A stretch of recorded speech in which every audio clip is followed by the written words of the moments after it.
and I'd go back. And the thing is, prior to my deep state of depression, suicidal ideation, chronic, all that shit that I went through for all those years, prior to that, I was so entrenched in the chase, whether it was sex, drinking, working, money, traveling, everything I was attached to was for a high, a hit. I loved the hit, but the downfall was I had to keep doing it over and over and over again. Finally got to the point where my ways of living, the way I was living and my circumstances started to separate. In other words, for the longest time, I could plug in and get to different things and get by.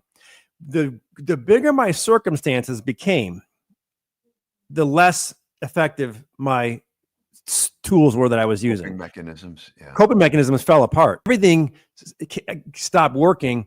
And at that time, I came unplugged from everything and the bottom fell out. That's when I hit rock bottom, because the things I was plugged into, people, places, events, all that shit I was plugged into, it all came undone. And that's when I was out of control. Now I'm facing suicide.